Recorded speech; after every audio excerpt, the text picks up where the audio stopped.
Deho Prokto Devalaya. Body is a temple. You touch your forehead and then lean on it and then feel.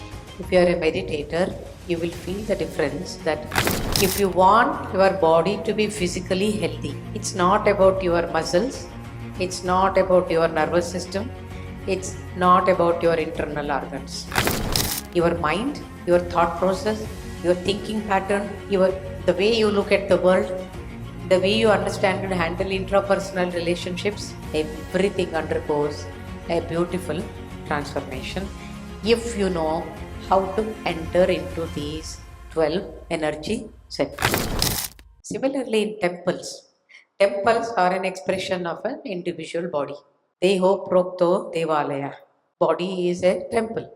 Even in temples, when you do the pradakshina, circumlocution, back of the temple is more powerful. Many people don't know.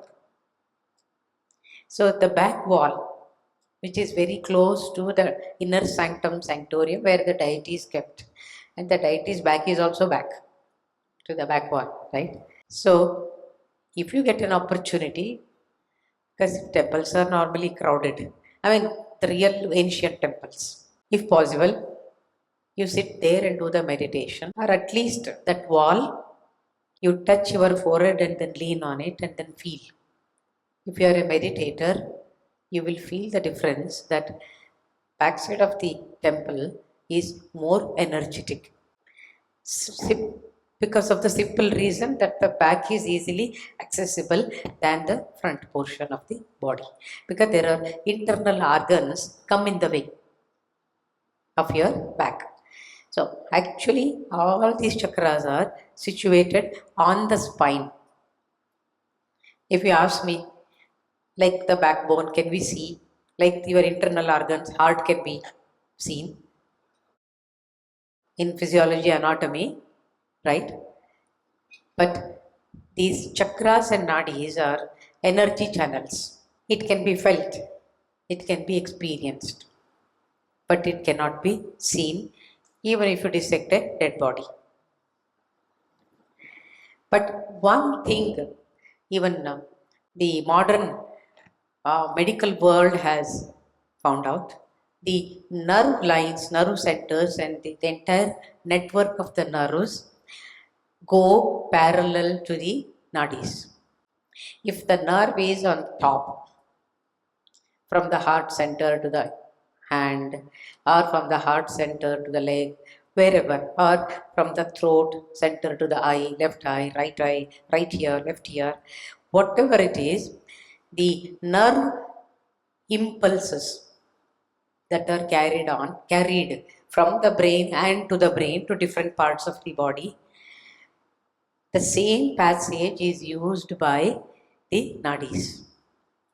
They are parallel like this, going all along in the entire network of neurological system.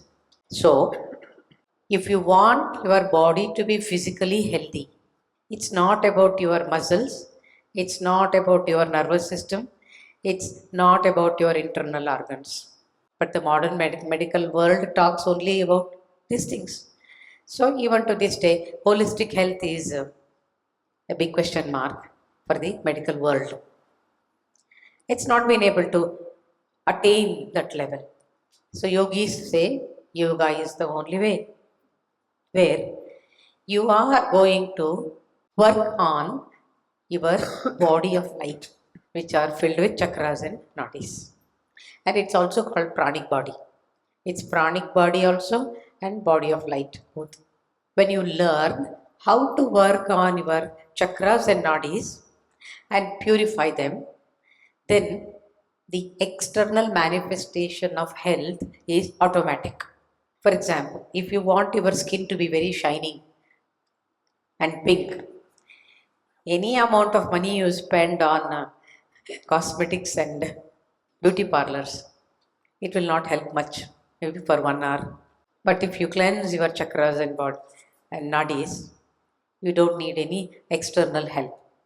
So to do that, you need to understand your internal mechanism of this pranic body and the body of light, which are called the energy centers.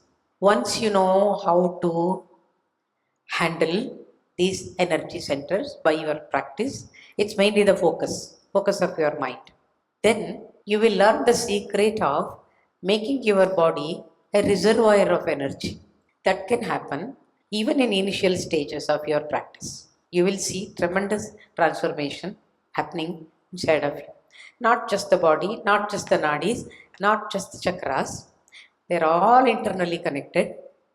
Your mind, your thought process, your thinking pattern, the way you look at the world, the way you understand and handle intrapersonal relationships, everything undergoes a beautiful transformation if you know how to enter into these 12 energy centers. So, this is the ultimate that you are going to receive by this practice. And what is this practice? Swami Rama keeps saying, I tell you, shortcut. Sri Vidya is shortcut. Our ancient people knew this secret. Through such practices, they lived up to 100 years, and 100 years they used to be so healthy. You don't have to do difficult asanas and then sweat. And if you like to kind of work out on your body, you are most welcome. There is nothing wrong in that, because body is also an apparatus. But many people don't want to do that. For that, you need a culturing from your younger age. Otherwise, mind says, why to do it? And you have your own priorities, not to do it. But I would still advise you that minimum 40 minutes of physical exercise, but preferably yogasanas and joints and glands, is a must, which can support your spiritual practices.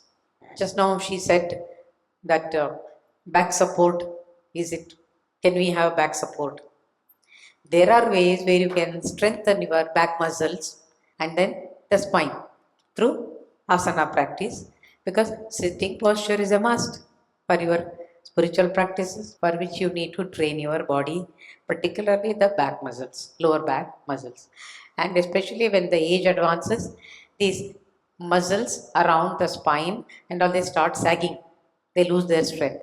So you have to keep on pulling it up by stretching and then practicing various asanas. Ultimately, if you stabilize your body with the proper sitting posture and master this practice of mantra purusha has a deceptive appearance. It looks very simple. And you also start thinking that we learned in our schools. What is the big deal about it? But yesterday also I told you that Samskrita language is not the not the language of communication, but we are talking about Brahmanda and the energy points. So this is a hotline connection to Brahmanda. Which one? These letters. And particularly the swaras, means vowels. Particularly these 12 vowels. If you ask me what is the meaning of swara in Samskrita, Swayam Ranjate iti swaraha. Swayam Ranjate. Ranjate means shining. Swayam means self.